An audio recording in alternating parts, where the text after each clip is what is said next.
It's not working. Oh, Nice. Hello everyone, welcome to our Movie Club Strikes Back Saturday Hangout, where we are both be nerdy people, talk about movies and discuss, movie and TV culture and whatever the hell we much. I'm just going to let everyone introduce themselves and then we'll get into the hangout proper. Hi, my name's Adam. My YouTube channel is Junk Drawer Videos. My Twitter is Junk Drawer Video, or Junk Drawer Videos is my actual name on Twitter.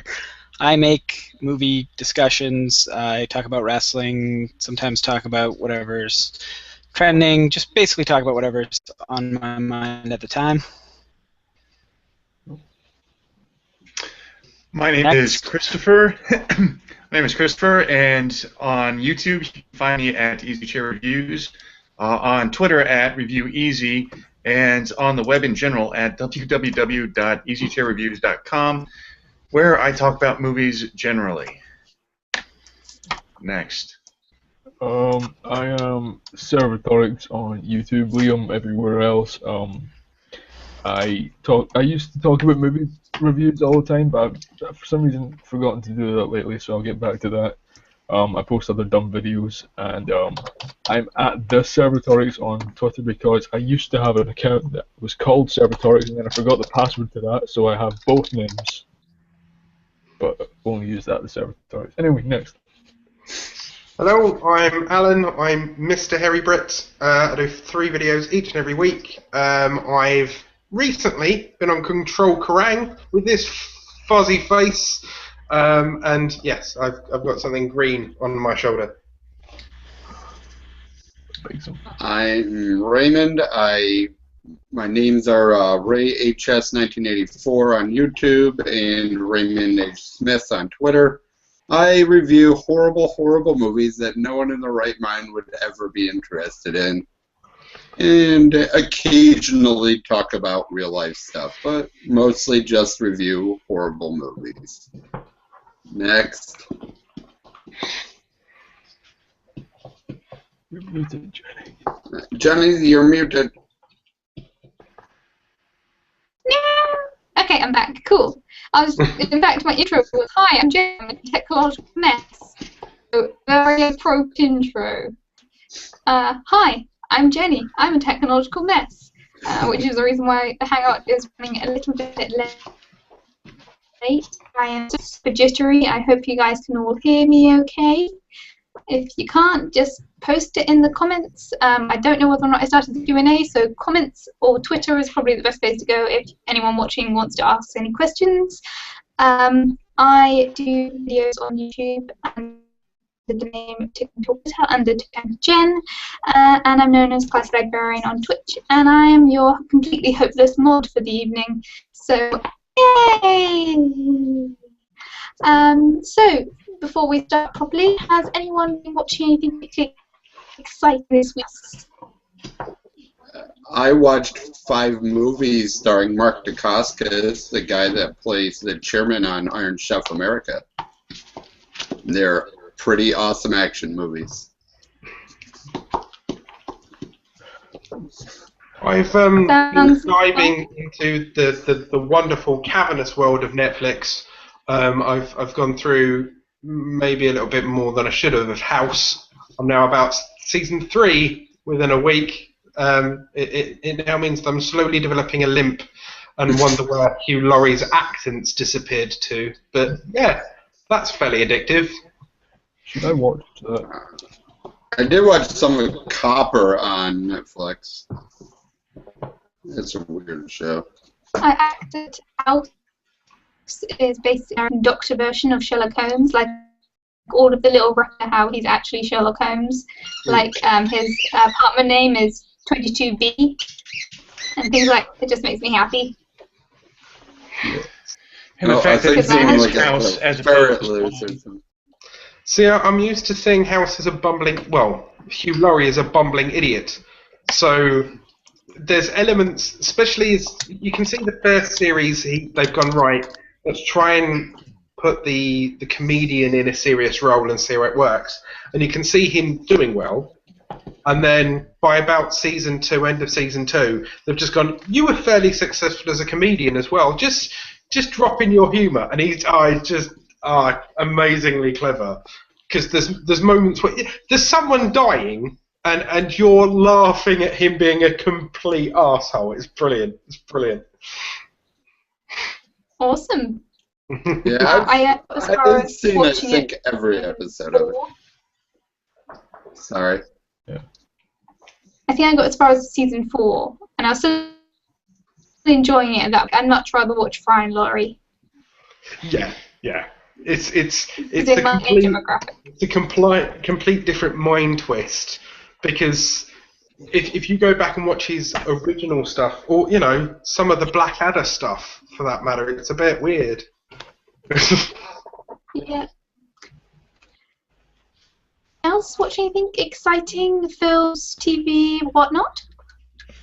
I saw Into the Woods, Into the Woods, not Into the Wild. My favorite film. So it's a retelling of several fairy tales in a sort of more realistic way, and they all intertwine. So it's got Jack and the Beanstalk, Little Red Riding Hood, and Cinderella, and there might be and it's got what's her name? The one with the long hair that you can climb her hair. Rapunzel. She's in there too. Rapunzel. Yes. And they all sort of intertwine. I actually got halfway through. And the movie actually ends halfway through, and then something happens that starts it up again. We got to the first ending, and we said we're gonna watch the rest later, and I haven't seen the rest, so I've seen half a movie. I wanted to leave halfway through Wild. I went and watched Wild. That movie was so boring, but I was watching it with somebody, so I powered through. Oh, that movie looked exciting, kind of in the advert, but before this, you said it's boring. Yeah. Yeah, it's just a lot of her hiking and then flashbacks. But there is 3 sex scenes, but they don't save it. Oh. Disappointing. Even boobs couldn't make the movie exciting. God. That's a bad movie. That should be one of the reviews on the back of the DVD case when it comes out. Even boobs could be saved it. So. Yeah.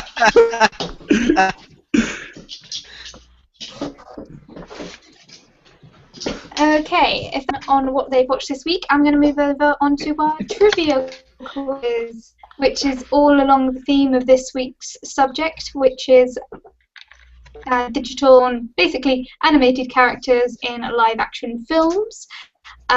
My questions are themed on that subject. It's very open-ended, so I will say something to me and argue the point. I might give it to you. All of these myself. I didn't do what Tor did and took it off the internet because. So, if you can convince the truth, then you might win the point.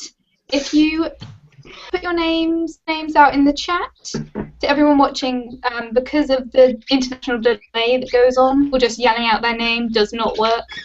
So if you type out your name in the chat that you think you've got the answer, press enter, and then whoever is the first one up on right. I'm putting in a penalty that if you question and cannot answer the question, you will be docked, and I will dock a certain number of points completely arbitrarily because I'm a horrible human. Okay. And I've never done this before, so I'm probably going to skip the first question and see how it goes. Okay. Everyone got their names ready? I'm ready. Yep. Finger over the enter button. I'm ready. Yeah. Everybody ready to go? So, for a bonus round, if you can, you get double points. Okay. The first person to name the Andy Serkis live digital roles.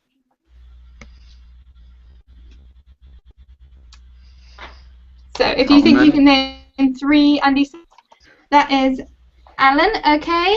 Can you Seeing name as 3? If nobody's you diving in, I'm going name to go 4, you with. get double. I had seeing as no one's jumping, I'll go for I don't know, Gollum. Yep. I don't know. After that, Gollum in Pawn Strikes Back and Gollum in Return of the Pawn. Yay! Alan, I'm docking you to points. Let's see. He was Okay, he was anyone in else King jump in? Kong. I know that. But I Okay, can't we're think going of to the have third a one. chat. For the record, you guys can say the answers that have already been said. Liam, answers that have already been said. So all you need to do is get a third one, and if you get a fourth one, you get double point. He played Caesar in Rise of the Planet of the Apes. And can you name both? And you are allowed to be sneaky if you think about his roles. He also played, who's the guy that hides behind Saruman in The Two Towers? He did not play Wormtongue. So He wrong. did he not? He did not. That was. He did not. No, I thought that was him for ages. You just ruined the movie for him. What's that guy's name? Damn it. You should be sneaky. Oh. I'm giving. Okay. As no one has guessed it, Liam, you're getting 1 point for getting 3, technically. And if anyone can guess a fourth character for Andy Serkis, roles are already been mentioned, I'll give you another point. This is where everyone furiously Googles. See, here's the thing: is No Googling. I've already cheated. I'm checking IMDb and I'm trying to figure out. Okay. I'm not. I'm going to give you guys a huge answer, a huge clue. Get your names ready. It is one character, but he has 2 personalities. If you get these, you get the point. Go. We already said Gollum, That's though. the question. Oh, whatever Gollum's name was before he was Gollum. Oh yeah. Liam, Would Smeagol be the other one? Liam, you're in the. Yes, if you get 2 points. Smeagol. There we go. Next one. Okay. This one is one that you will all be ashamed for knowing the answer to, but can you name 2 of the live-action actors in? I didn't hear any of that. I didn't hear any in what? of that.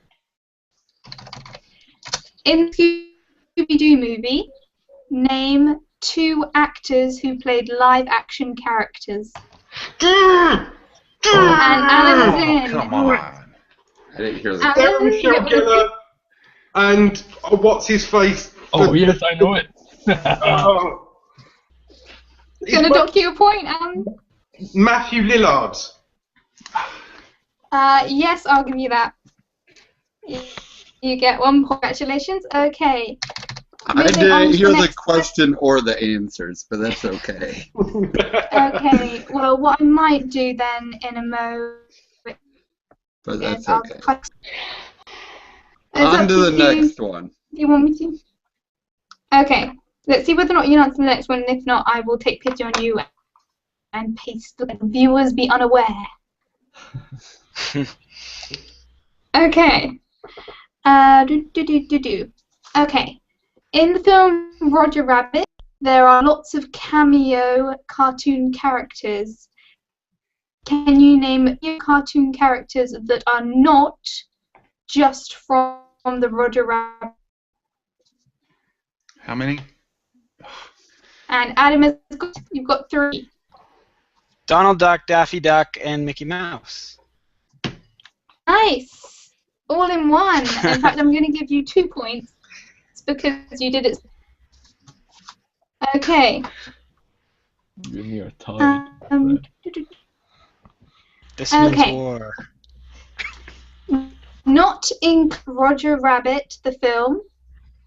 Can you name 3 live-action movies that have 2D drawn digitals in them? Hint, there are a lot of Disneys, but they're not. Oh. Wait, what was the question? Just name any 2 movies that do it? I can't understand what the question is. 3 Okay. 2D drawn character. And Adam's in already, okay? So I would say Cool World, Enchanted. We need 3. I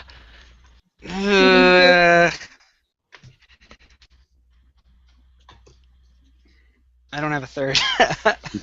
Oh, okay. I'm going to have to take a point away so you're not dying desperately. Okay. The next person to begin was Lee. Can I steal Come one on, of Lee. his answers because Yeah. I'm on 2? Yes, you can. Damn it. Cool World, Pete's Dragon, and Mary Poppins. Perfect. Another point. And Liam is now officially in the winning zone with 3 points. Okay, on to the next question. And this is a segment. So I'm going to give double points. Some of you who are losing, like for example, Alan, might have a chance. Okay. It's okay. Can you name I 2 love that. actors? Pardon? That's okay. I love Lamp. Oh, that's nice. Okay, it's nice that you're not so much in love with the dark side that you can't appreciate the light side. Anyway, the question is, everybody ready? Names type, ready to go?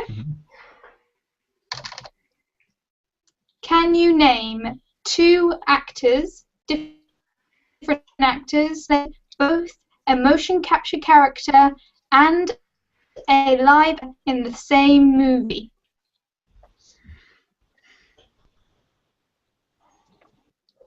No, I cannot. It's the only question I've actually heard, and I don't know the answer to it. 2 actors who have played a motion caption character and a live action character? In the same movie. You're going to be kicking yourselves when I give you answers. I'm wondering if Andy Serkis plays one of the dinosaurs in Jurassic World, because if he did, that'd be cool. That's not my answer. I didn't type my name in the chat just to say. I was about to talk you.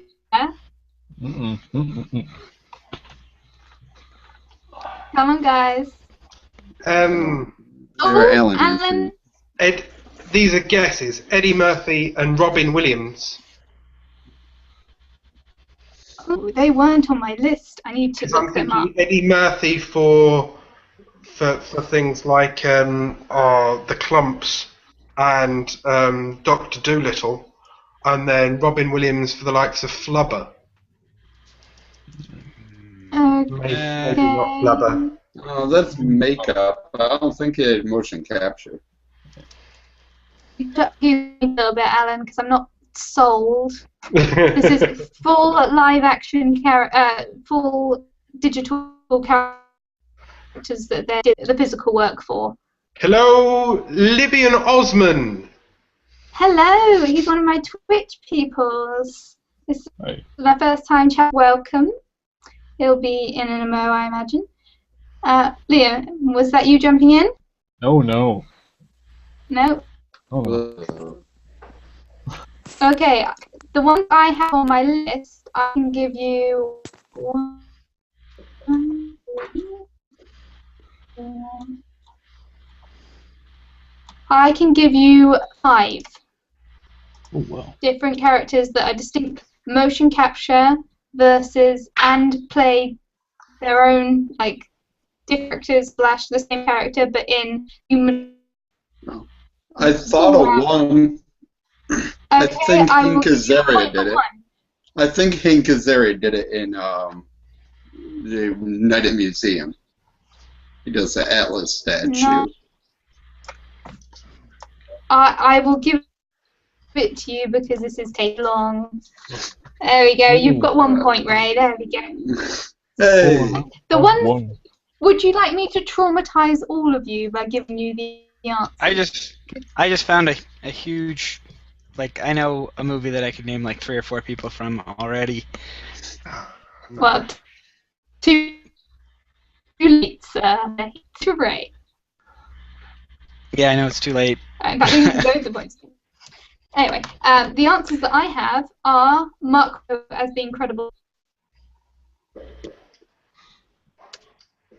Oh. This as Smeagol in the third film. He does have a scene as Smeagol, and he has a scene as his human self. Davy Jones from the Caribbean, third Caribbean. He gets touched by Calypso, and the characters in Avatar. Not The Last Airbender? Yeah. That's what I was just thinking of. I had just Avatar. Anyone that goes from like everybody in Avatar. Yeah. Okay, that with 3 points is Liam. Yay! Hey. And I don't have a reward for you. Something about my nerd. I don't know. At some point, I'd like tools to Photoshop a trophy for you, so I might do something like that for you, maybe at some point. I don't know. And the loser, of course, is Alan. Yay! Winner in your own circle. I accept this on behalf of all Lampy losers on the internet, and I'm proud, because she is blonde. Yes! Nobody can say she's not very bright. You've got yourself... Now everyone's all jumpy. Yeah. She's... Hi, Nevin. I think your microphone turned off.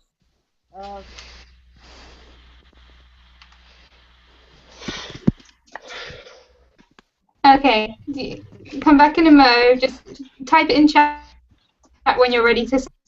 Okay, so going into the actual subject for today, slowly, because I am so jittery at the moment that I am very scared, that I am very choppy. If I'm talking very slowly, that is why. Okay.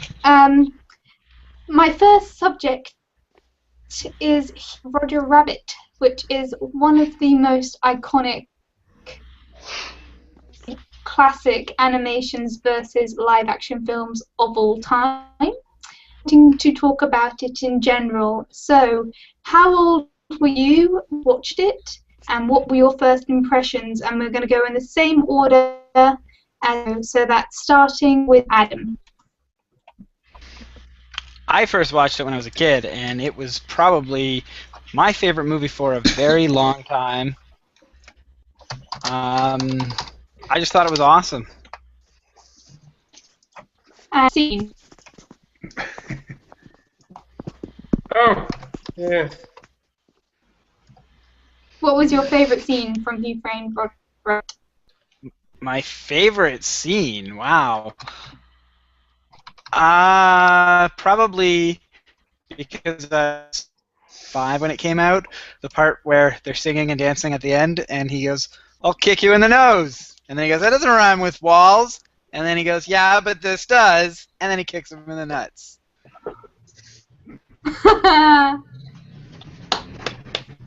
Okay. Chris, you're next. Let's see here. I mean, yeah, I watched it when it first came out, so I don't remember exactly what year that was. So I don't remember exactly how old I was, but yeah, I probably saw it in the theater.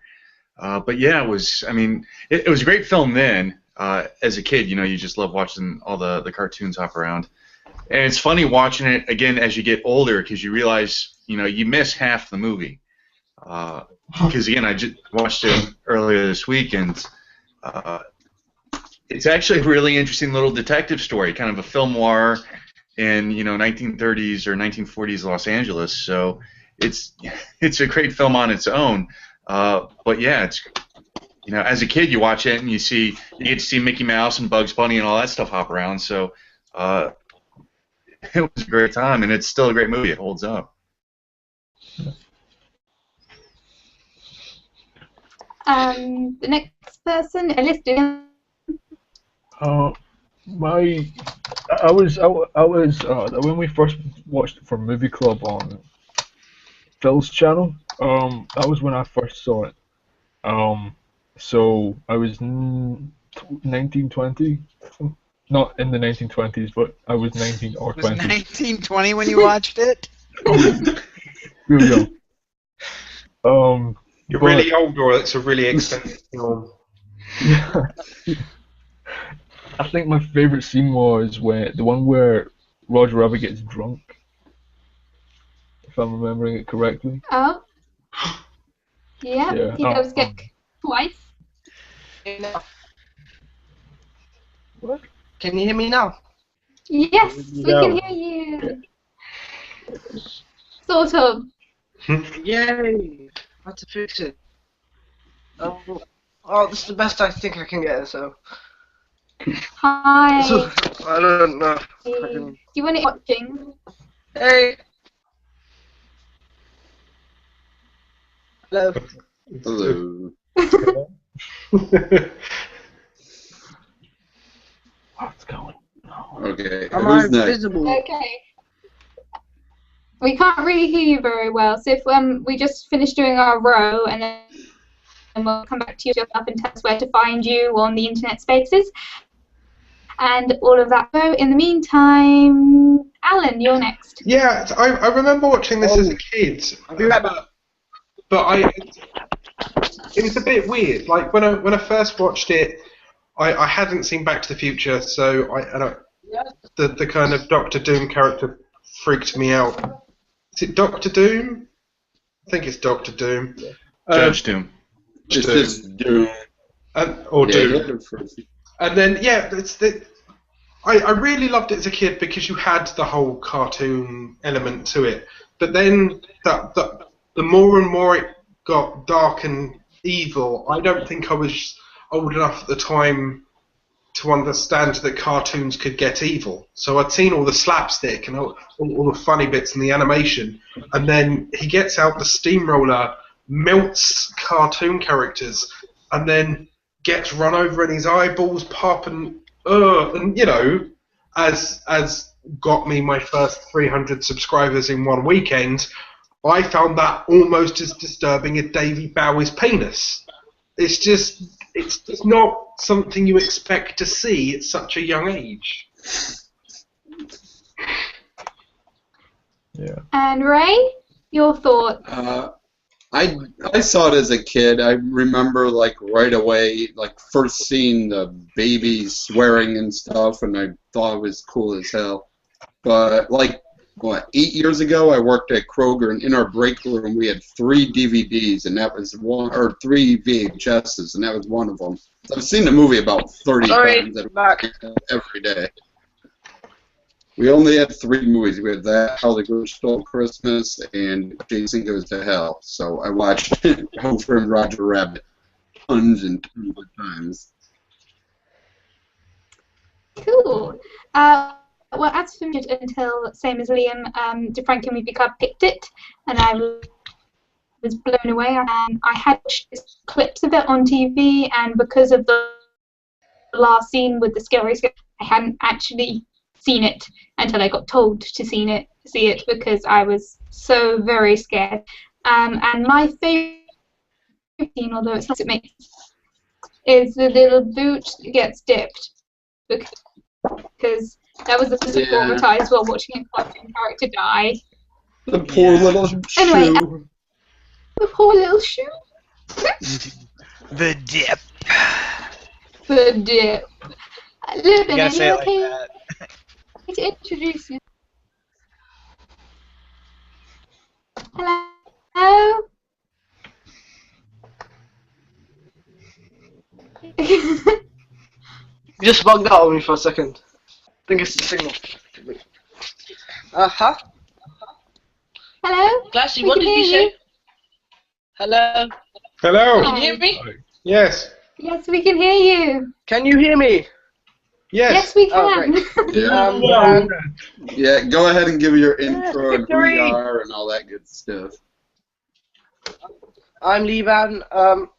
I'm 20. I'm on Twitter, and yeah, I like movies.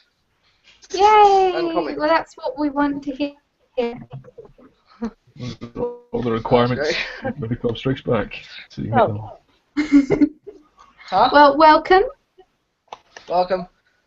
You guys, some of you guys are quiet, and I don't know what's going on. Yeah, Google Hangouts is with the sound a bit, so you always have to make sure to speak one at a time, and that sort of evens it out a little bit. We've just been discussing Roger Rabbit. Roger Rabbit. Oh, great movie. When was the first time you saw it, and what is your favourite scene from that film?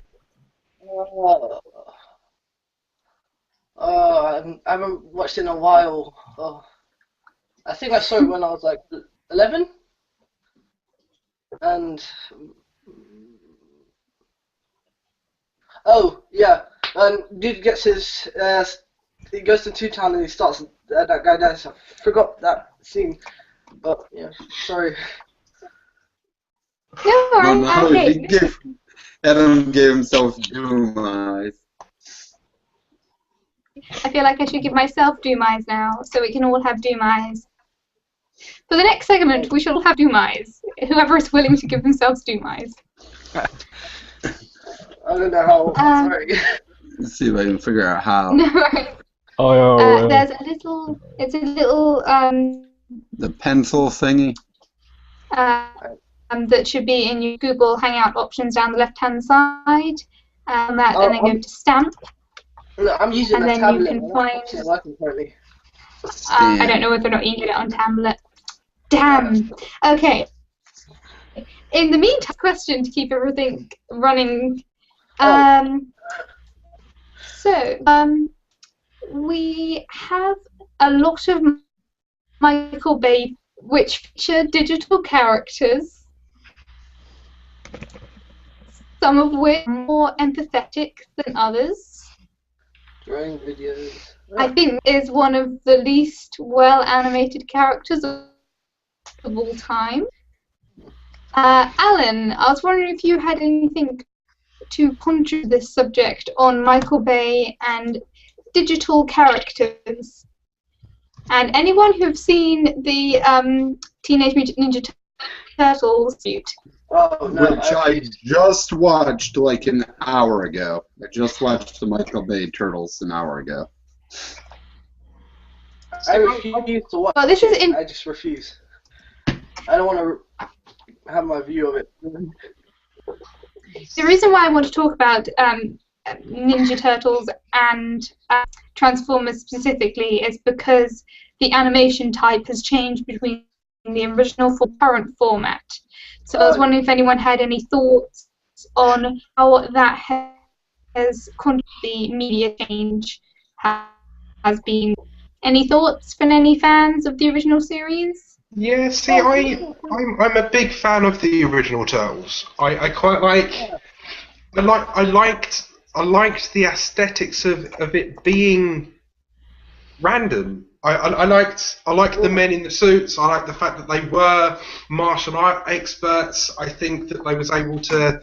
Granted, back then they were limited because you only had hand-drawn or animatronic stroke Jim Henson stuff. You didn't really have anything in between. So martial art experts in suits worked well.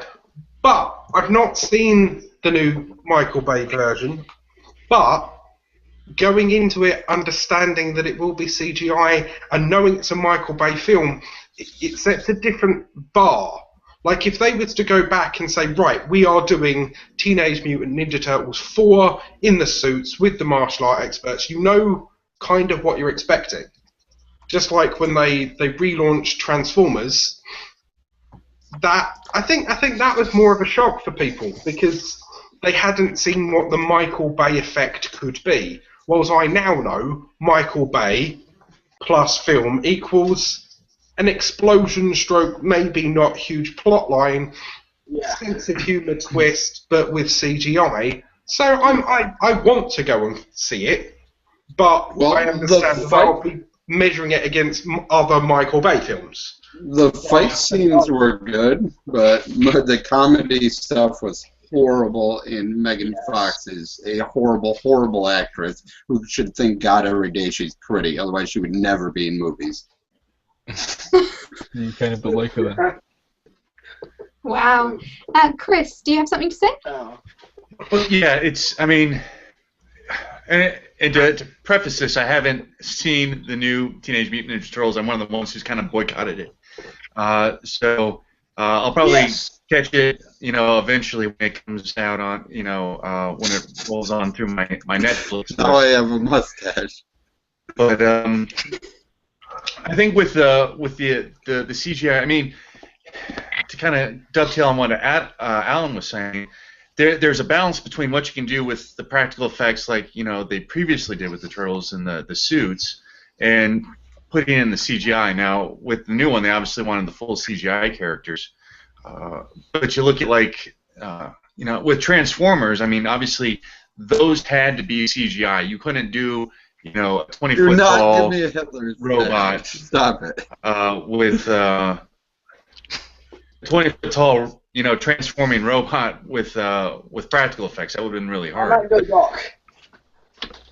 So it's there's obviously a time and a place for it, but movies like as bad as they were, the Star Wars prequels had a lot of CGI characters, and they ended up working out pretty well. So I think if it's done well, it adds to a movie, but to do it for its own sake, I would disagree with. See, with the prequels for the Star Wars, the prequel trilogy, I think number one started off with Yoda being puppet, didn't it? And then number two, they just completely shook it up and went to CGI. Yeah, and that's interesting because they actually went back and edited out the first one. Like if you've got the Blu-ray for the prequels, they took out all the puppet scenes of Yoda and put CGI Yoda because they weren't happy with the puppet Yoda, which is weird because if you go back even further on The Empire Strikes Back, the puppet Yoda there is awesome. That one works well, and it's far more engaging than any of the CGI work. Yeah. Adam, did you have something to say?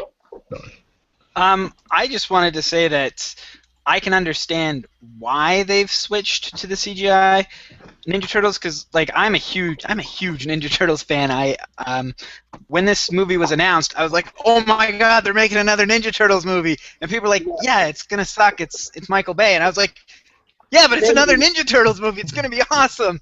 And but at the same time, I can understand why they would go with CGI, because if you've heard any of the stories about the actors that had to wear those costumes, they had special tables for them to lie down and huddle over a table because they couldn't support the weight of it, and it would get hot and people would throw up in the masks because it was a terrible ordeal. In this day and age, I can understand it's well, maybe we'll just CGI them in instead so that people won't have to go through that terrible ordeal to make this movie. Okay. Any more thoughts on Michael Bay action characters? Yes. I think it's just not great in my perspective. Especially the first two Transformers. Okay, I understand the action was great. I even actually did like the Optimus Prime look of it, but I hated it. I hated it. The storyline and the plots. Sector 7 was not really interesting, and neither was the fourth one with they can make Transformers. I didn't really enjoy it myself. Okay. And I think Michael Bay. Well, I think that's the trope of his films. Yeah. So, okay, going on to my next question. Not that great. Cool. Going on to my next question. This is open to the room. Thinking of iconic character motion character in a live action film, who is it you think of, and why they are the king of motion capture, queen of motion capture characters? And I'd like a debate, please, so feel free to chat away. I think I would go kind of typical and go Andy Serkis has kind of revolutionized the whole motion capture kind of world. Not just because his Gollum character was so like revolutionary himself, but the fact that what the steps he's taken from just becoming an actor who's just trained in being an actor, not to say just trained, but to just almost devoting himself almost entirely to motion capture these days. Which he even opened up his own studio, didn't he? At some point. All of that. I think so. What would you say was his best role in terms of career progression? Obviously, Gollum is the most iconic, but King Kong's. I love Caesar was an interesting. Caesar in Rise of the Planet of the Apes was a very interesting move because Gollum was still human-like. He still spoke English. He still had human behaviors, but for Caesar, he had to completely throw away the whole human aspect almost, and like adopt animalistic traits and look at gorilla and ape noises and the grunts and how they spoke and communicated to each other, which is interesting. Awesome. Anyone else have any? No one? Okay. I'm just anyone want to argue? I don't watch a lot of motion. Go ahead. Sorry. Okay. Anyone for Mark Ruffalo? Any of the characters? Anybody want to argue for them? No. Okay, King Kong we kind of already discussed. Alan Tudyk in. Nope. I'm getting nothing. Well, no, I mean, it didn't mention Alan Tudyk because Sonny in iRobot is, one, a pivotal character and was exceptionally well played. And it was very pivotal as a role. That had to work. Because if you couldn't get behind, Sonny as a kind of thinking, feeling robot, then the movie starts to fall apart. So that was kind of critical. So you really had to give Alan Tudyk, who is, I think, more a comedic actor, a lot of credit for what he did in that role. And that movie was on today. Like, when we started, it was on. Nice. USA had action movies today and showed it in iRobot. One of the things I liked about Alan Tudyk's performance most in that film is the fact that I didn't even know it was Alan Tudyk until like when Jenny suggested we talk about Alan Tudyk in motion capture, and I searched it up on Google. Like Andy Serkis, you can kind of tell that it's him performing Gollum and all that when you know it's him, and I had no idea it was Alan Tudyk. So. Yeah, I think it was like when I was watching some sort of special making of, or the behind the scenes of iRobot, and then you realize it's Alan Tudyk who was doing the voice and all that stuff. So yeah, I had no idea it was him either until after the fact. Yeah. Yeah. So could argument made a great character being able to see the character, the actor underneath, either through CGI character or not being able to see just seeing the character. I'm skewing the question, so it sounds like which one would you say was better? Not seeing the actor. Nope. I think it's really for all forms of acting as well. Like, one of the things, I'm going to get hate for this, but one of the reasons why I think that Robert Downey Jr. as Iron Man is so overrated is because he's not Iron Man, he's Robert Downey Jr. in an Iron Man suit. No, I agree. Yeah, you're supposed to be playing the character, not yourself as the character. Well, I mean, they have such a similar history, him and Tony Stark, of like being popular, ruining his life with alcohol, coming back, all that sort of stuff. Even the same with Sherlock Holmes. Why he got chose to be the role. It's even the same with Sherlock Holmes. It's Robert Downey Jr. as Sherlock Holmes. It's always him, Well, that's always the. I mean, if you look at, I mean, Daniel Day-Lewis is considered one of probably the best actor working today, and it's because he can immerse himself into a role and become that role. But sometimes you go to see a movie not because you want to see that character, but because you want to see that actor in that movie. So, I mean, if I go back and I like say John Wayne, people didn't go to see John Wayne movies because they wanted to see John Wayne play, you know, a Marine or a cowboy. They wanted to see John Wayne play himself in those roles. They want to see him become a different character. So you can make an argument both ways. Yes, yeah, we like seeing Tony Stark because it's Robert Downey Jr. playing Tony Stark. Does it mean he's less of an actor? Maybe. I think he's done some traditional or some very great acting work, particularly if you see him like Chaplin or something. He's a good actor, but getting back to the CGI issue, what I have an issue with is it's not just the actor. The actor does a lot of it, but so much of it is the director, and then going on to like the special effects people who have to kind of overlay all those effects onto the actor's performance. So how much of it is just the actor doing what he does, and how much of it is the effects crew that have to then look at the minutia and actually kind of bring life to that performance as well. What about a movie like Polar Express, where it's just motion capture of the exact actor, where they look nothing different? Even then, it's still, you know, you've got CGI artists and special effects people who have to go in and do all that work and layer it. You know, like Beowulf. I mean, they did the same thing in there, you know, and it's Ray Winston and what have you. But, you know, all those effects still have to be done by an effects crew. You know, guy behind a computer working, you know, 12 hours a day to render all that stuff. So a lot of it, you know, goes back to them. So yes, the actor giving the performance is playing a crucial part, but it's not as it's not only the actor. Following on from that question, my next question is, in terms of more modern animation, is more likely to be motion capture, where the actor who is so does the voice.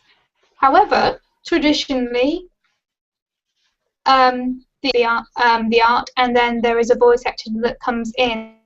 You had any thoughts? For example, Who Framed Roger Rabbit, the main character did so have input from the actor, but the actor, while you know modern, you know, Gollum is doing both the voice and the motion.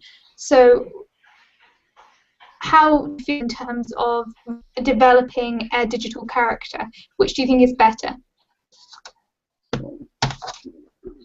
Like going back to the days with people in suits, they did the same thing. One guy was in a suit and a different guy did the voice. So it's kind of interesting doing that again with the motion capture, having one person do one and one person do the other part. Well, it's not Andy Serkis, because Andy Serkis in The Lord of the Rings, he did motion capture. He did the acting or the physical work for the character, and then he did the voice work as well.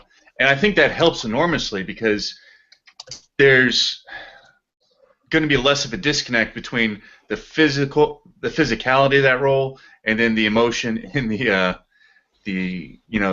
expression in the voice. Cool. Yeah, it's kind of hard. Sorry, go ahead. You go for it. I was just going to say it's kind of hard to like Chris was saying, to show emotion and voice as someone else's physical reactions. So it probably is better to have the same person do both things. Now you watched, to my shame, Van Helsing, starring, you know, it's the Van Helsing film. But I rewatched it recently and discovered that the Doctor very one film, all of the motion capture was done by one actor and the voice was done by a different actor. And to me, that feels like a disjointed way to go about things, but it still happens. Now, have you guys seen or heard of any recent films where they are still the character roles? Say that again. Do you guys know of any other films where that's been done, where they've split the motion and voice act? And how has that affected your view of that film? Well, they did it in Guardians of the Galaxy with Rocket, because obviously they couldn't get Bradley Cooper to play, you know, a 3-foot-tall raccoon. But it didn't really affect my enjoyment of that character or that movie. So. What's interesting about that is that that's another guy who's played both a live action and a motion capture character in one film. He was one of the henchmen for Michael Rooker's character, the blue guy, and then he did the motion capture for Rocket Raccoon, which is interesting. Yes, and right. In Van Helsing, the guy who plays Mr. Hyde is the physical actor and voice actor for the prosthetic character Frankenstein. Another one that you might know, John Rhys Davies, who plays Gimli in Lord of the Rings, Treebeard. He does the voice acting, but not the motion capture for Treebeard. That's right. That's right. Wow. I forgot that. Okay, enough with the factoids. On to another subject, methinks. So I think that Chris will help me out a bit here because it's not a subject that I'm entirely on. I imagine it's one that you are more informed about. But it's about traditional animated characters in live-action films. So things like monsters and that sort of where they literally taught animation. They had to the hand-drawn or stop-motion animation. I wonder if you had any thoughts on the subject. For example, Jason and the Argonauts.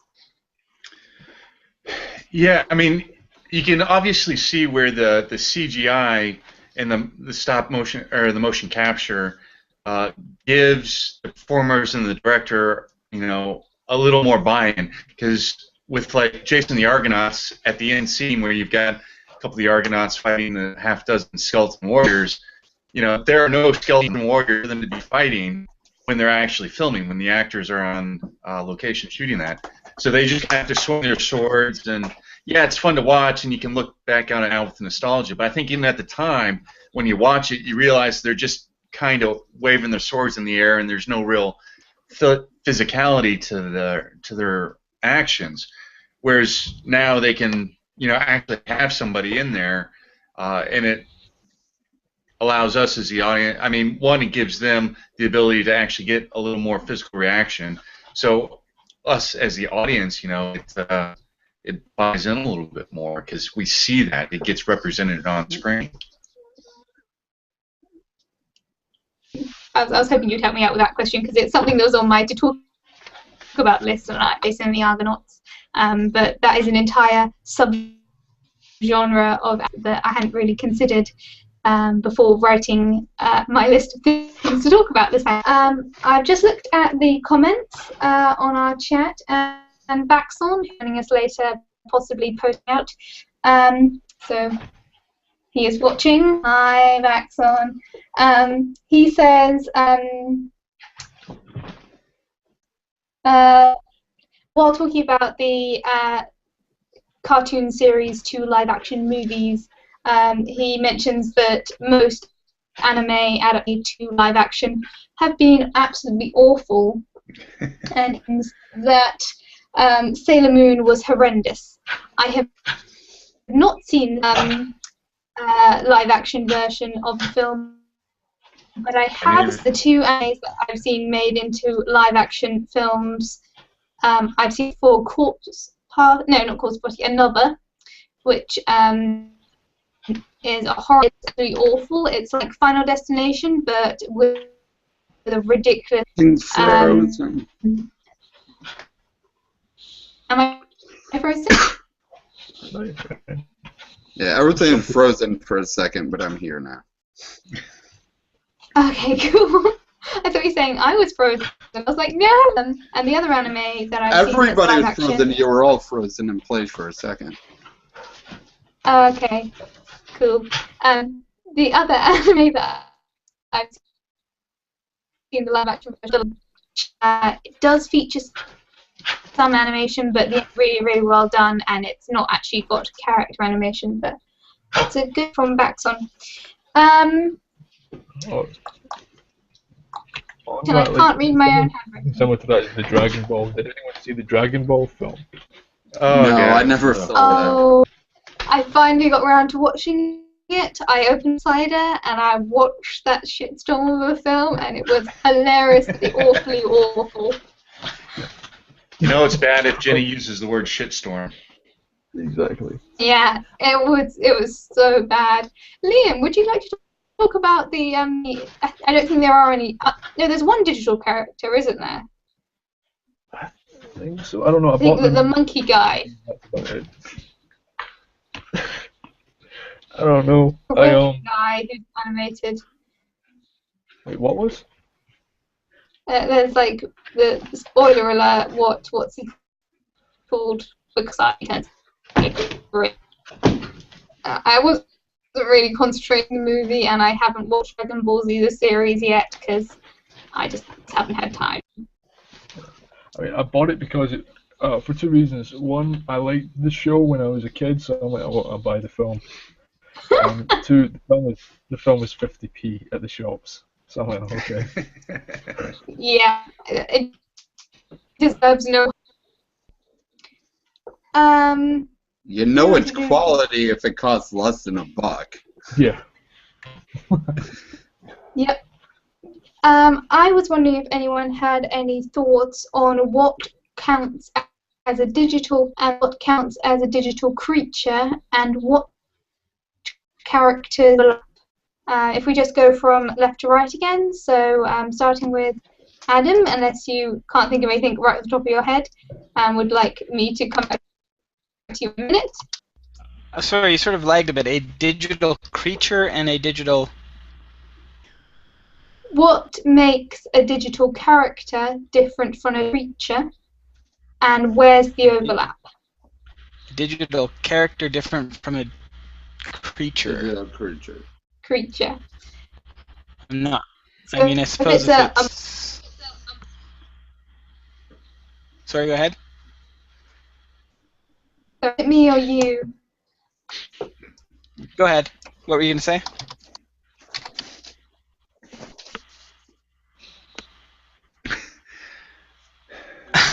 All right. It's muted. Yeah, I can give an idea.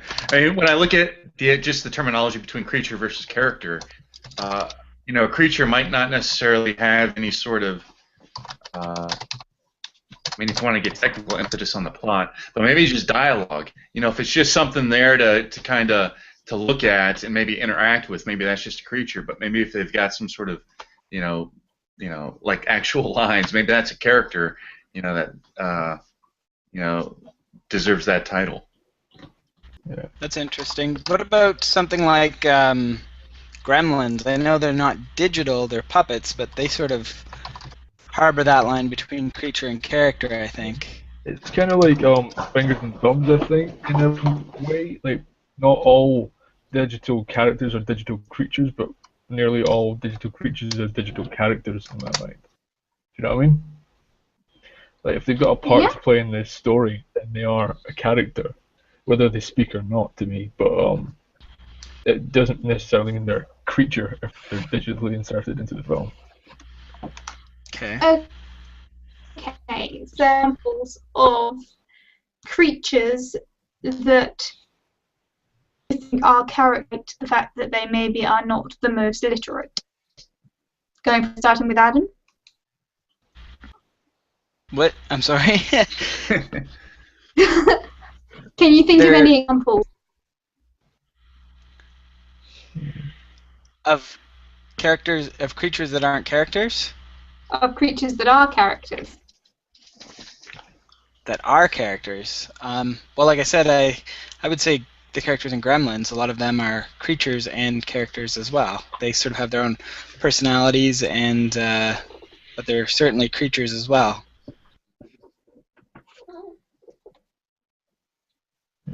Well, what about like in Guardians of the Galaxy? What about like Groot, who has like 3 words he ever says? Like, I'd say definitely is Groot or Rocket? Are Groot and Rocket both characters, or is one more of a creature? Or because one definitely has more personality than the other one.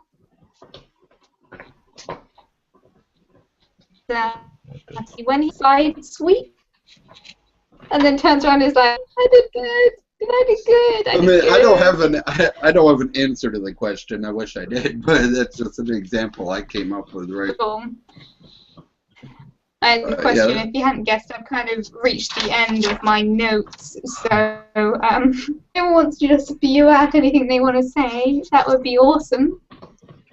Like I said before the hangout, I want to point out a movie I saw called The Congress that kind of talks about the future of where all this is going. And it takes place in a world where Robin Wright, the actress, gets called to a studio and has to sign an agreement that she will be digitized and never act in a physical form again. So a digital version of her at like 26 years old is put into a movie. So it just brings her back to like, okay, Princess Bride just came out. Now what? Now we're going to start using that Robin Wright as an actress in whatever movies we want. Is that okay with you? And she like signs a waiver that she won't do porn or Nazi movies. But other than that, everything's fair game. That's very interesting, actually. So essentially, it's a futuristic version of The Artist. Yeah, I mean, it has several layers. It's very loosely based on this novel called The Something Congress. I forget what it's called, but it eventually goes into people want to be the characters and like take a drug to digitize themselves into this world. And everything becomes animated. Sometimes it's half animation, half live action. By the end, it's all animated. It's all just in your brain. You take this drug and you just zone out into an animated world where you're capable of doing anything you want. It's interesting. That reminds me of this movie I saw that came out a few years ago called Simone. It's more than probably a few years ago, but it was this guy. He developed a computer program that would, completely render an actor or an actress digitally, but it would look perfect. It would look much better than what we have today. And he gave it to this director who was played by Al Pacino, who created this actress named Simone, and he would put her in all his movies because he could actually craft the exact performance that he wanted, as opposed to having an actress give him the performance. He could digitize it.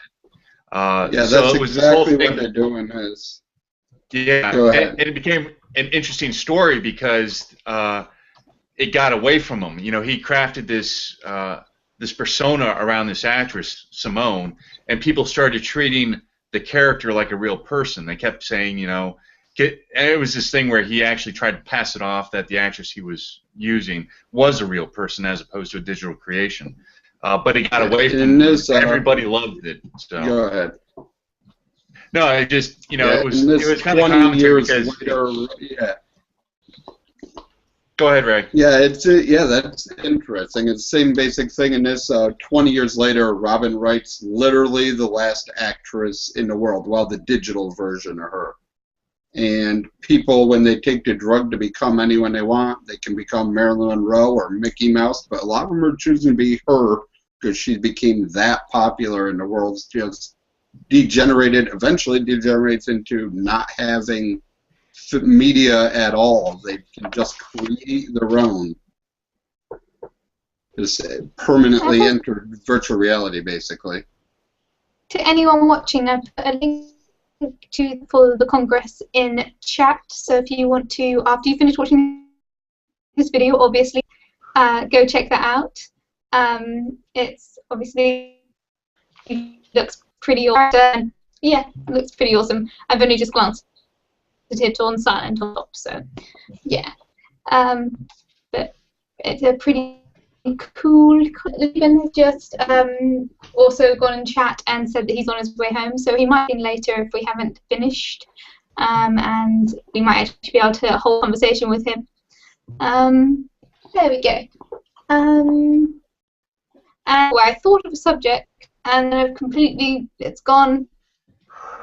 I'm a good tonight, you guys. Okay. Well, related to that, where does everyone think this whole CGI thing's going? Is it going to be just all digital actors like in Simone and the Congress, or are we going to keep real live people then forever and ever?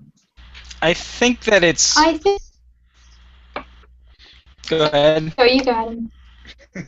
Well, I think it's sort of like a pendulum. I think that right now CGI is very very high on the pendulum, but I think it's going to swing back, and we're going to see, people are going to say, oh, but the actual prosthetics and real effects are a lot better, and then that'll swing up for a while, and they'll go, oh, well, we can do really cool stuff with CGI again, and then it'll swing back and forth. And will it ever find a comfortable medium? I'm not sure. I think we're probably going to see it swing back and forth a few times before it does. Yeah. I think the way that it will always be need for human actors until the point where there's no more need for action. If we're getting to a point where all communication in some strange future where, it might be going in that direction, the way it is progressing towards a much more virtual reality-based things. Call me over-imaginative or whatever. If it gets to the point where all interaction between human interaction and not face-to-face interaction, then I think that will be the point for human actors. But until the point where all interaction is digital, we will need, sell the mortality of role. But animation is just going to get better and better and better as long as they don't green that we get very desensitized. Yeah. Hobbit. Actually, related to that, it's I don't know. No, I was going to say Ewan, but no, Ian McKellen. Obviously I didn't talk to him. I just heard rumors on the internet, but he said that for what they do is they have like tennis balls that float there, or they have a small object to look at, so they've got the eye placement. Okay. I was gonna say that earlier with when we were talking about difference between creatures and characters and motion capture people versus CGI creatures. That what they used to do is, and they did that in the first couple of Lord of the Rings, they just chase people around with a tennis ball. Yeah. So there's not always someone there to react with. Like we said, Jason Argonauts, where you can tell there was no human interaction. They were just waving swords around. Yeah, and like Ian McKellen said, that's really not what he got into acting to do. Is look at a tennis ball and speak to a tennis ball. So it's so long as the actors don't get wiped out completely. Tennis ball. Yeah. Yeah, I think it's going to be a very steady progression. Has anyone seen Tron Legacy? No, I didn't watch it. I did. I thought it was pretty good. I think a lot of the comparisons people had to the previous one was nostalgia. So I thought it still lived up. I thought it was an entertaining movie, but. No, I was talking about Ex Machinima. It's a film that hasn't come out yet. I'm sorry? Has anyone seen the trailer for Ex Machinima? Oh, wait. No. It's a film that hasn't come out yet. It's just got trailers. It's about he has to go and assess artificial intelligence in a female-shaped robot. And it looks like an interesting film. And the digital motion capture in that is amazing. What's it called? Someone put the name in the chat. I can't understand. I will find it and I'll post it in our chat and I'll post it in the comments on our video. So everyone. It doesn't see. It's obviously it's very much not a new premise to a film. That's for damn sure, because it's like that idea has kind of been done a lot. But I think what's going to be remarkable about that film will be the CGI, which is obviously a step in that direction towards CGI being the main focus in cinema. Sometimes I wonder, when we look at, how much they start involving CGI, and like we were saying earlier, when does it become just CGI actors? Is that ever going to create a more of a resurgence in live theater? People going back, to plays and stuff, and just going and seeing stuff on stage. Yeah. I think we idolize actors in real life too much to have them disappear. Do you know what I mean?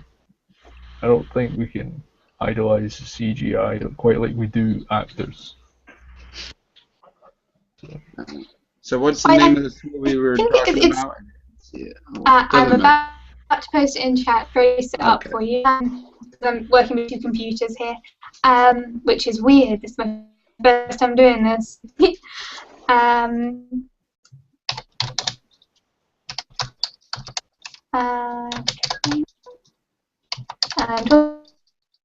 This is not there again. I'm completely going to say, talk amongst yourselves, guys. Clearly, my brain is not good for today. Well, I was going to say that at the end of the day, I think what matters most is the story. With that said, I mean, we could have replaced actors with cartoon characters or puppets or whatever long ago, but there still is something about seeing an actual person on screen interacting with another person. I think that the stake is always going to be the 2 people acting, and the CGI is sort of the sizzle. It's the extra, the icing on the cake, so to speak. Mm-hmm. And that's why I think it goes back to looking for that balance between, the practical effect or the CGI effect. And again, just like you said, seeing the 2 people face to face interacting. Yeah. It's Sometimes interesting. Sorry. Go ahead. You go. I was just going to say, sometimes they're face-to-face, but they're face-to-face, like, not actually, though. Something like Sin City, where there's total fight scenes where the people fought a tennis ball 3 months ago, and now they just put them together to make it look like they're fighting each other or talking to each other. It's interesting that you can kind of do that. I mean, it's both digital and not digital, because they were physically fighting with someone else, and now you just motion captured. But it's not, you know what I mean. It's just kind of weird that you can have 2 people act 3 months apart and put them together and make it look like a face-to-face reaction. Yeah, but you can kind of do that today, where, I mean, if you the way they film conversations is, you'll film over one actor's shoulder and you'll get the second actor's performance. Then you'll switch the camera angle and you'll film over the second actor's shoulder and get the first actor's performance. Where you could do that, 3 months apart, and just by the way you edited it, you wouldn't ever be able to tell that what you were seeing on one side was 3 months apart from what you're seeing on the other side. So it goes again into clever filmmaking, and will that disassociate ourselves from the actual performance? If the performance works, then okay. But if it's a bad performance, if it doesn't get us connected to the characters, then I think that, again, it's not going to be as effective. You see, one movie that I think, and I'm not going to get any man points for admitting to watching this film at all, but The Parent Trap with Lindsay Lohan as a wee lass. She was on that film. twice at the same time, which was an interesting feat for the capabilities of CGI at the time, I think. So. Well, the thing is, there was an original Parent Trap, which I believe came out in the 70s, where 60s? they used all of the same. Was it 60s? Was it back? Yeah, I think it was the 60s with Haley Mills. Yeah, and it's exactly the same tricks that were used in the 90 something the Lindsay Lohan one. It's the same tricks. It's the same split screen effects, but almost just as well. And it was made 30 years before. So yeah, I think that's pretty amazing. Yeah. See where Wheezy Whitey gets it. Yeah. It's not as easy as it looks. I That's have. one of my YouTube videos, and that was some difficult shit to do. Yeah, editing is hard. Yeah. I have 2 more points that I've made, so I apologise for how rambly this is. One, with human digital characters, reach the point of Uncanny Valley yet? Do you think we are able to effectively create a digital human without feeling weirded out, or do you think we still need to take a human face? Because if you look at the trailer for Cinema, I'm not entirely sure whether the actress has been put onto the face, or whether or not they've just face acting onto it, or whether or not it's motion capture from her face. Either it's amazing. No, have we reached the point of Uncanny Valley?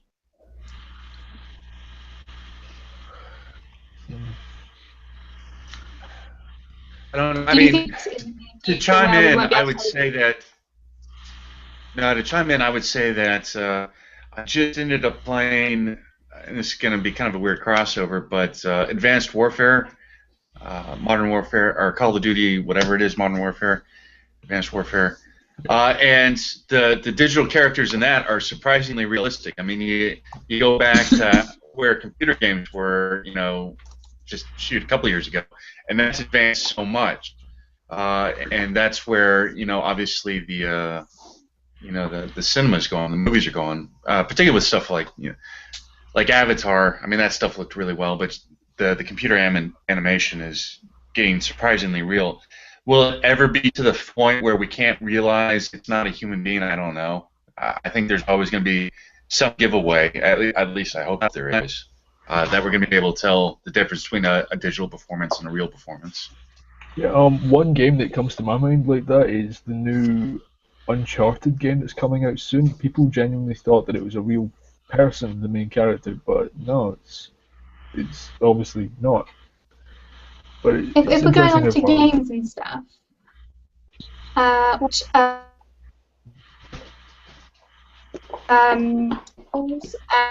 and The Lost, starring Ellen Page, because in that it is motion capture and she is digitized. It is an incredibly beautiful visual game, both of them. Is that the point where we're at, where we can, do you think we can get to the point where in a few years' time technology progresses that we actually won't be able to tell the difference between Ellen Page, the digital version, and the real life character, person, thing? Point with evidence, but we're at a certain point where Ellen Page, people thought that Ellen Page was in a game when it wasn't even Ellen Page, and I'm referring to Last of Us when I say that.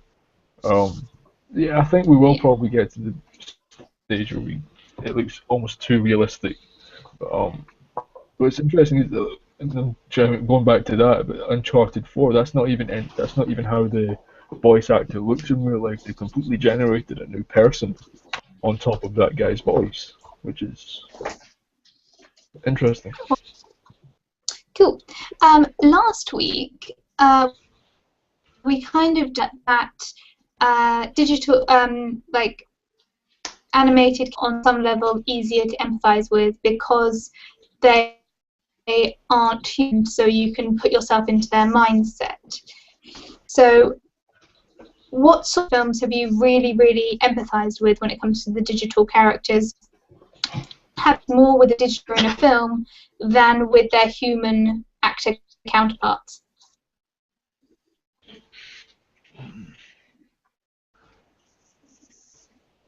Dolby. Nice. Yeah.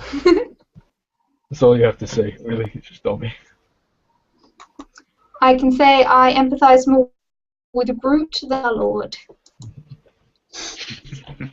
I'm just going to go out and say it. Controversial. As Come at me, bros. I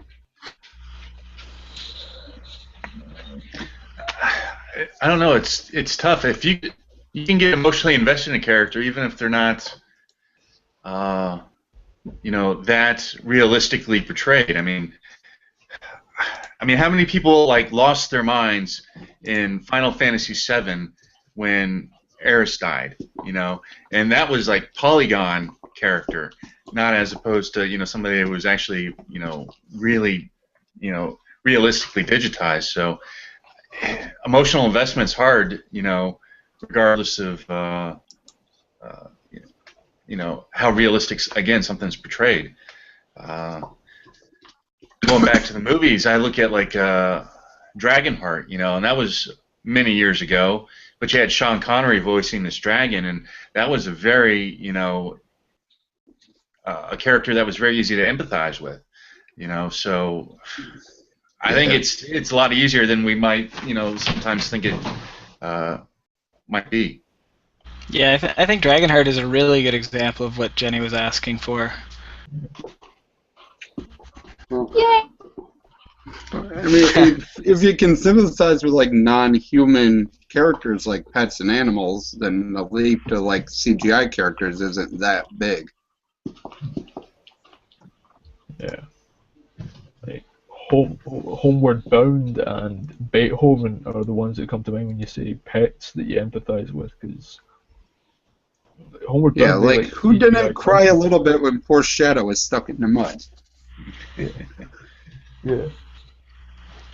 Well, last week I said that I cried during this movie because I was 2. It's not CGI, it's a puppet, but it was E.T. Oh, that's a good one. But it's CGI though. Technically, it's I don't know what it is, a puppet or. Well, when it comes to puppets versus digital animation, one finds that they empathize with on a different level between the passion and the digital version. Similarly, with Star Trek and Star Wars universe, did you find yourself, despite the character being non-human, empathizing more with the prosthetic and non-digital characters than you did with the digital characters? Open to the floor. R2-D2 as well. He was a puppet or non-CGI'd in character for a couple of movies at least, and he was. Well, yeah, because they used the remote control robot pretty much for the first trilogy, and you absolutely personify R2-D2. But yeah, going back to Star Wars, I go with Yoda. Again in Empire Strikes Back and Return of the Jedi, that's a puppet. But it was always much more believable in that form to me than all the CGI ones in the prequels. Yeah. Yeah, it's Why interesting. Do you think that is that just technology, or do you think it's because it's something that you know is solid? I'm going to jump in real quick. I know I'm kind of dominating this one, but because Frank Oz portrayed Yoda, he did the voice for Yoda and the performance for Yoda in both the the original trilogy and the prequels. So it's not like you can say, well, it was because it was acted better in the original. It was the same actor. Maybe it was director, maybe it was writing, maybe again because it was an actual tangible puppet that you could kind of really identify, even though you realize it's a puppet after the fact. In the moment, in the scene, when you're suspending your disbelief, you think of it as a character, and you got Mark Hamill there talking to the puppet and treating it like it's a character. So maybe it's a combination of all the above, but to me, the practical effect worked better. Yeah, I would agree. It's interesting because there is in the Empire Strikes Back. It's a lot more. There's a certain degree of distance in the CGI version of Yoda than something like Empire Strikes Back or Return of the Jedi. And I wonder if it's more about the story, or if it's, I don't know. I really don't know. I think Yeah, it's it an also interesting depends on thought. the animator's personality as well, because I don't think Frank Oz was able to animate or have anything to do with how Yoda, like was moved about and all that. But he had it was Frank Oz that designed the puppet, right? Or am I thinking right? He didn't design it, but I mean the Jim Henson Creature Shop put it together. But it was Frank Oz who animated it. He actually did all the work. Yeah. And I doubt that Frank Oz can go in the animator's booth and animate CGI. And I think it has a lot to do with the actor's actual, having a physical effect on the performance of the character as well, the appearance of it anyway.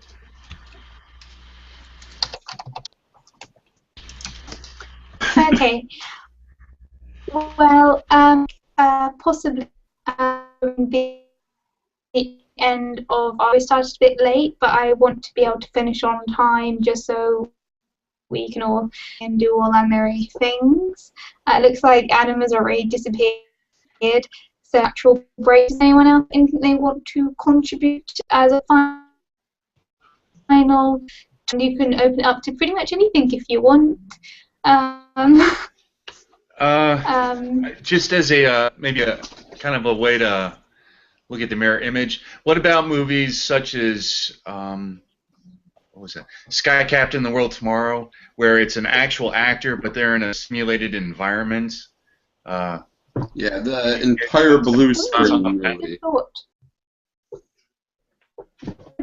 The reverse digital background with a human character, which is very Hobbit. Yeah, that's a really good point. Yeah, I find it, in many ways, it does the same way that having a digital character distracts from the scene. Having a digital background takes me out of the world, at least at this point, in terms of the technology. I'm going to give it a couple of years and see whether or not I progress with our digital characters. Maybe we can get to the point of, wow, is that set real or not, with digital sets. But yeah, I like that. Going back to Sin City, that's something Sin City did a lot too. It's like almost all digital sets and people acting with a tennis ball on a digital set. So that was like both. That's both. They had both of them. That's all digital sets in that too. Cool. One movie that comes to mind. Finish up. Sorry, you go. You go. One movie that came to mind, and I'm ashamed to admit it, was it's an awful film in my opinion, because it tried to embrace the whole entirely blue screen set, as well as it was one of the first to properly look at me, I'm so 3D film. Shark Boy and Lava Girl, it was called. That movie. The local guy on the local radio rants about that movie like every day because his kids love it, and it's like the worst freaking movie ever. It is It's got so Taylor bad. Lautner.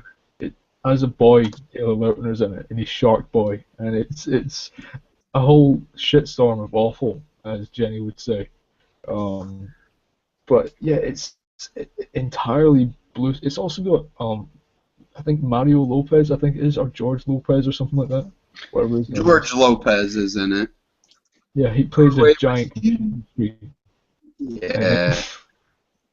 It's awful. It's just so awful, but that's the first movie that came to mind when they say entirely blue screen sets. Yeah. Let me see if I can. In the chat. Well, I will. Yeah. Wow. Sorry, I'm just looking at the stills, and this is a new film. Please, someone pick it for Movie Club at some point. It's just entirely just them Oh going, my look gosh. at this. Here's this dust particle or this rock that's shooting towards the camera. It's just awful. Oh Yeah. my gosh. I think it's film. Okay, I'm looking at who was in it again. Oh my God, freaking Twilight boy himself, Taylor Lautner was in it. No wonder it fucking sucked. Taylor Lautner and Taylor Dooley was the girl. I have no idea who that is. Two Taylors, badly. Yeah, I don't know who she is. She's apparently most famous for Shark Boy and Lava Girl. Which Oh, wait. is saying something. I can see that. It's like all she's ever it's been in. in the and for anyone who's watching right now who wants to see the trailer for Shark Boy Girl, please go watch this trailer because I'm silent and it's the most beautiful thing I've ever watched. The Adventures of Shark Boy and Lava Girl 3D, to be specific. Yeah. You must call it by its proper name. Just so people can be clear, And just to give people because there's so many films out there watch the called film. Shark Boy and Lava. Let me watch this trailer. Oh, I haven't seen this in so long. This is beautiful. Oh my god, turned around.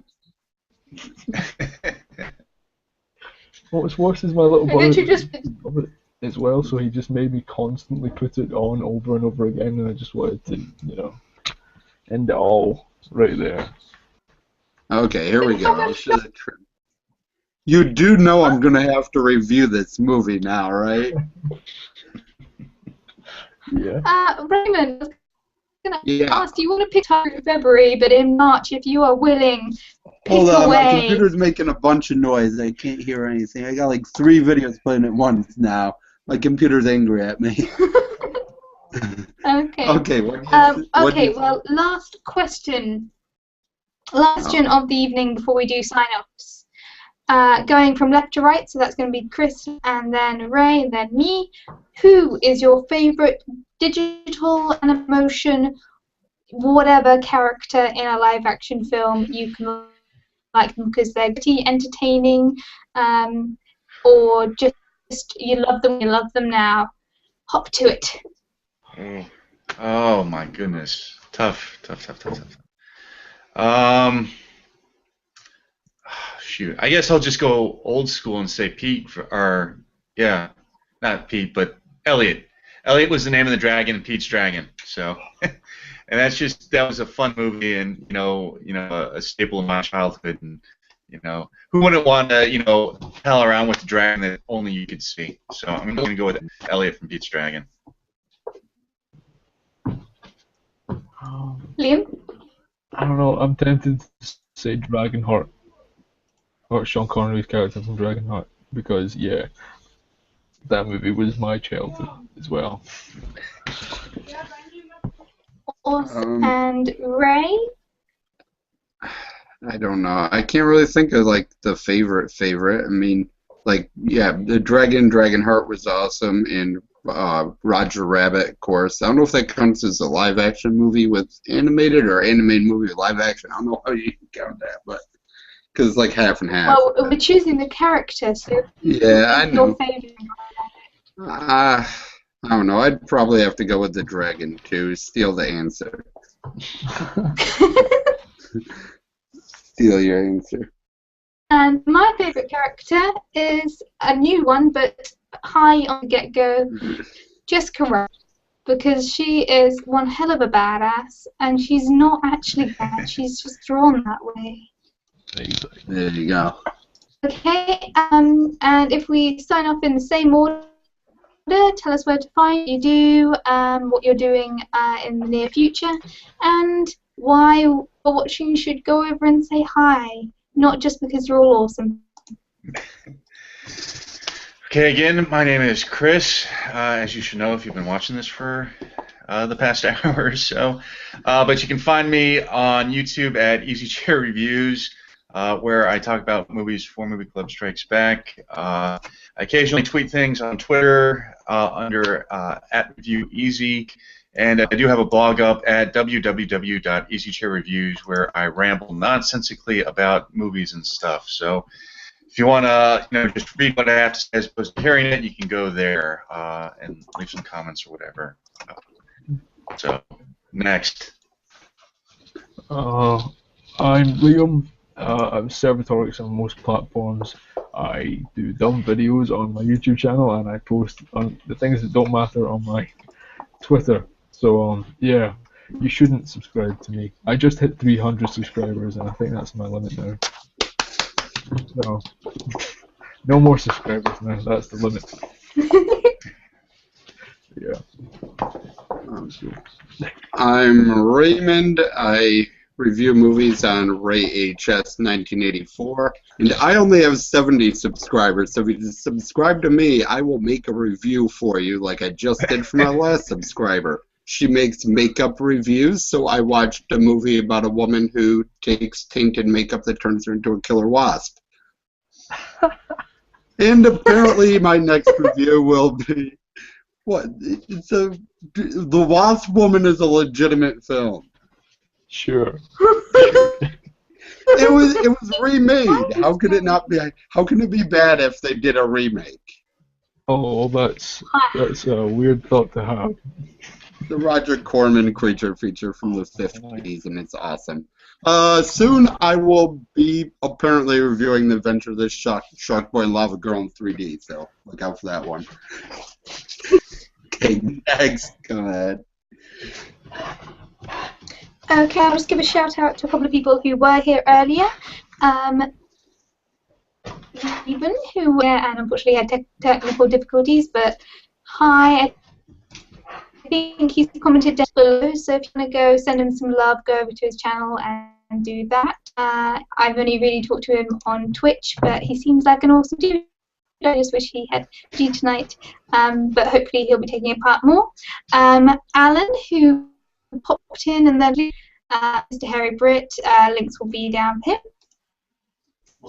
Adam, who was here, who had to go about 10 minutes ago to do live things, which are equally awesome as hangout things.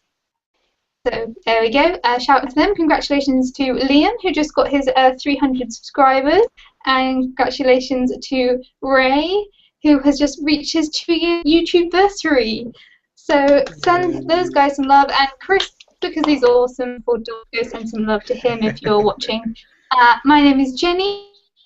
I've been your host. I think it started off okay after technical difficulties made it late. It just kind of turned into a mess towards the end. So next time I will choose a less convoluted topic and actually do some research before I start the hangout.